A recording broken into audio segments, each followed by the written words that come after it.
주 예수를 깊이 아는 놀라운 은혜, 하늘나라 즐거움이 매일 새롭도다.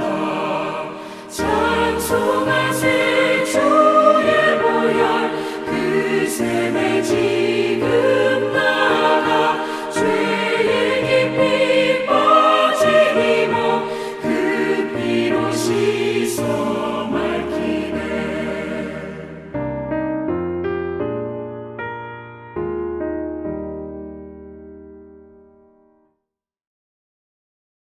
오늘 하나님께서 우리에게 주시는 말씀은 빌립보서 4장 2절에서 5절의 말씀입니다.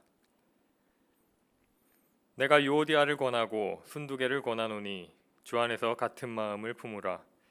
또 참으로 나와 멍에를 같이 한 내게 구하노니 복음에 나와 함께 힘쓰던 저 여인들을 돕고 또한 글레멘드와 그 외에 나의 동역자들을 도우라.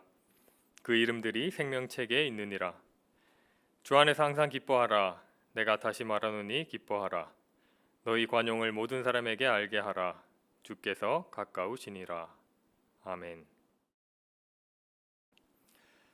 마태복음 22장 34절 이하의 말씀에는 예수님과 한 율법사의 대화가 기록되어 있습니다. 율법사가 예수님을 시험하여 묻습니다. 선생님, 율법 중에서 어느 계명이 가장 큽니까? 이에 예수님께서 대답하십니다. 내 마음을 다하고 목숨을 다하고 뜻을 다하여 주 너의 하나님을 사랑하라 하셨으니 이것이 크고 첫째 되는 계명이요. 둘째도 그와 같으니 내 이웃을 내 자신같이 사랑하라 하셨으니 이 두 계명이 온 율법과 선지자의 강령이니라. 온 율법과 선지자의 강령, 예수님이 말씀하신 그리스도인의 삶의 지침은 모두가 아시다시피 하나님 사랑과 이웃 사랑입니다. 그리스도인이 살아감에 있어서 이 두 가지 중 하나라도 제외되거나 경시되면 둘 다 그 의미를 잃게 됩니다. 자칫 하나님만을 높이고 사랑하다가 사람을 귀히 여기지 못하게 되거나 사람을 너무 사랑하여 하나님을 잊어버리게 된다면 둘 다 사랑하지 않느니만 못한 일이 될 것입니다. 유대교가 딱 그랬습니다. 이 유대교라는 종교는 율법과 성전이라는 두 기둥 위에 세워진 종교입니다. 지금도 그들을 보면 알 수 있듯이 유대인들이 그들의 성전과 율법을 얼마나 귀하게 여기고 있는지에 대해서는 말할 필요도 없을 것입니다. 예수님이 그들에게 미움받게 되었던 결정적인 이유도 율법과 성전에 대한 신성모독적인 발언이었습니다. 예수님은 성전을 헐어버리라고 말씀하셨습니다. 유대인 당신들이 성전에만 치중하여 그것을 너무 가꾸고 귀히 여기려다가 많은 사람이 괴롭힘 당하고 다치게 된다면 아예 헐어버리는 것이 낫다는 것이 예수님의 생각이었습니다. 뿐만 아니라 예수님은 사람이 율법을 위해 있는 것이 아니고 율법이 사람을 위해 있는 것이라는 그 당시로서는 무시무시한 폭탄 선언을 하신 것입니다. 이렇듯 예수님이 하신 말씀들과 그 삶을 종합해 본다면 예수님은 어떤 건물이나 어떤 제도나 어떤 법을 아끼고 귀히 여기는 것이 하나님을 사랑하는 것이 아니고 사람을 귀히 여기고 아낄 줄 아는 데에 참다운 하나님 사랑이 있다고 말씀하고 계시는 것입니다. 우리 그리스도인들은 사람을 귀히 여기셨던 그 예수님의 정신을 이어받아 나와 다른 사람들을 이해하고 품어줌으로써 주님 안에서 기쁨과 평강의 삶을 살아가야 할 줄 믿습니다. 오늘 본문에서 바울은 빌립보 성도들에게 권면하고 있습니다. 무엇을 권면하고 있습니까? 함께 오늘 본문인 4장 2절에서 5절까지의 말씀을 다시 읽겠습니다. 내가 유오디아를 권하고 순두개를 권하노니 주 안에서 같은 마음을 품으라. 또 참으로 나와 멍에를 같이 한 내게 구하노니 복음에 나와 함께 힘쓰던 저 여인들을 돕고 또한 글레멘드와 그 외에 나의 동역자들을 도우라. 그 이름들이 생명책에 있느니라. 주 안에서 항상 기뻐하라. 내가 다시 말하노니 기뻐하라. 너희 관용을 모든 사람에게 알게 하라. 주께서 가까우시니라. 여느 교회가 그렇듯이 이 빌립보 교회도 그 안에 분쟁이 있었던 것 같습니다. 바울은 이 분쟁을 중재하고 있는데 요약하자면 이렇습니다. 이 유오디아와 순두계라는 사람 사이에 갈등이 있었는데 바울은 갈등을 빚은 두 사람에게 서로 화해할 것을 권면하고 다른 사람들에게는 이 두 사람을 이해하고 품어줄 것을 권면한 것입니다. 그리하여 바울은 빌립보 교회가 주님 안에서 기쁨과 평강을 누리기를 원했습니다. 교회 안에서 싸울 일이 무엇이 있겠습니까? 바울의 다른 편지들을 살펴보면 교회 안에 문제가 있을 때 비교적 명확하게 문제와 해결 방안을 제시하는 것을 볼 수가 있습니다. 이단에 대한 문제, 우상 숭배에 대한 문제, 부정한 음식에 대한 문제, 이런 문제 등에 대해서는 신앙적인 해결 방안을 줬던 바울입니다.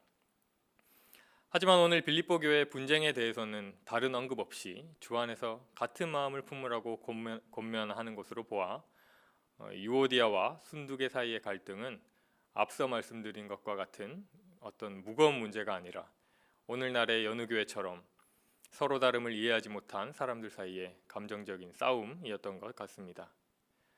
바울이 보기에 이것은 서로가 상대를 조금 더 이해하고 상대를 조금 더 품어주려는 관용의 마음을 가지면 해결될 문제였기에 다만 주 앞에서 같은 마음을 품고 주 안에서 기뻐하고 관용하는 마음을 가지라고 권면한 것입니다. 바울이 말한 이 마음들은 언제 품을 수 있습니까? 바로 상대를 귀하게 여길 때, 사람을 귀하게 여길 때 우리는 이해하고 품어주는 관용의 마음을 가질 수 있게 됩니다. 결국 바울은 성도가 주 안에서 기쁨과 평강을 누리기 위해서는 사람을 귀히 여기는 예수님의 정신을 본받아서 서로 화해하고 기뻐하고 관용하기를 힘써야 한다고 말하고 있는 것입니다. 오늘 이 새벽 이 자리에 나오신 성도님들의 마음속에도 예수님의 정신이 온전히 깃들기를 소망합니다. 그렇다면 우리는 어떻게 사람을 귀히 여길 수 있습니까? 예수님은 다른 무엇보다 사람에 관심이 있으셨습니다. 사람을 불러서 그 안에 예수님의 혼을 불어넣는 일에 일생을 바치셨죠. 우리가 이런 예수님의 관점을 배울 수가 있다면 우리는 서로를 귀하게 여기며 은혜를 나눌 수 있을 것입니다. 첫 번째로 예수님은 사람을 보실 때 단점이 아닌 장점을 보셨습니다. 예수님의 제자였던 시몬과 안드레는 형제이지만 성경에 나타나는 인간상은 대조적입니다. 시몬 베드로는 성격이 급하고 외향적인 성격이었다면 안드레는 그다지 앞에 나서고 싶어 하지 않는 내성적인 성격의 사람이었던 것 같습니다. 예수님께서는 이 완전히 다른 성격을 가진 제자 두 명을 모두 사랑하셨습니다. 베드로는 외향적이고 적극적인 성격 때문에 실수를 많이 했습니다. 무슨 일이든지 무작정 달려들다가 넘어져 버리곤 했기 때문입니다. 그러나 예수님께서는 그가 넘어지고 실수할지언정 베드로의 화끈한 성격이 하나님 나라를 화끈하게 넓힐 수 있다는 것을 아셨습니다. 안드레는 어떻습니까? 그는 내성적이라 성경에 이름도 몇 번 나오지 않는 인물이지만 그렇다고 해서 필요 없는 사람은 아니었습니다. 안드레는 뒤에서 말없이 봉사하는 사람이었습니다. 그리고 그가 베드로를 예수님께로 끌고 오기도 했습니다. 많은 사람에게 조용하게 예수님을 전했다는 것입니다.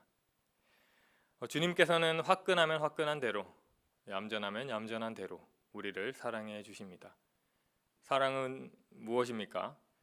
그 사람을 내려다보면서 단점을 감싸주며 동정하는 것입니까? 아무 장점도 없어 보이는 모자란 사람이라도 장점을 찾아서 그것을 긍정하고 격려해 주는 것이 사랑이 아닙니까? 이것이 바로 나보다 남을 낮게 여기는 사랑입니다. 두 번째로 예수님께서는 내 입장이 아닌 하나님의 입장에서 사람을 보셨습니다. 교회는 수많은 사람이 모입니다. 그러다 보면 나와 맞는 사람, 나와 맞지 않는 사람이 있기 마련입니다. 나에게 필요한 사람과 필요 없는 사람이 생기기 마련입니다. 하지만 예수님께서는 자신에게 필요하다 하여 택하거나 필요하지 않다 하여 모르는 채 하지 않으셨습니다. 하나님의 눈으로 사람을 바라보되 자신의 이익을 위하여 제자를 부르시지 않으셨다는 말씀입니다. 오히려 그와는 반대였죠. 그렇기에 기꺼이 자신의 허리를 굽혀 당신의 발을 씻겨주신 것입니다. 내가 아니라 하나님께서 그를 택하셨고 나에게 쓸모없는 사람도 하나님께서는 그분의 뜻대로 쓰실 것이라고 믿은 것입니다. 이것이 바로 예수님의 관점입니다. 사랑하는 성도 여러분, 옆 사람도, 뒷 사람도, 앞 사람도, 가족도, 친구도, 모든 교회 공동체도 예수님의 눈으로 서로를 바라보는 우리가 되기를 소망합니다. 서로의 단점을 보기보다는 장점을 바라보고 내 입장이 아닌 하나님의 입장에서 당신을 바라보는 우리가 되어서 서로 이해하고 기뻐하며 관용의 마음을 가지는 우리가 되기를 소망합니다. 그래서 우리는 큰 건물과 지식을 자랑하는 교회가 아니라 예수님의 눈으로 사람을 아낄 줄 알고 사람을 위할 줄 아는 것을 자랑하는 교회가 되기를 소망합니다. 그렇게 함으로써 주님의 평강과 기쁨이 온 성도님들의 마음속에 가득하기를 주님의 이름으로 축복합니다. 함께 기도하겠습니다. 사랑의 주님, 주님께서는 하나님을 온전히 높이고 또한 사람을 지극히 사랑하셨습니다. 어느 하나 게을리하지 않는 참 사랑을 보여주신 것입니다. 우리 예수님의 그 마음을 본받아서 서로 이해하고 품어주고 기뻐하며 관용의 마음을 가지게 하여 주시옵소서. 무엇보다 우리를 귀하게 여겨주시는 주님, 우리 마음속에 예수님의 사랑이 가득하여 나보다 남을 낮게 여김으로 서로를 자랑할 수 있는 우리 능곡교회 되게 하여 주시옵소서. 예수님의 이름으로 기도드립니다. 아멘.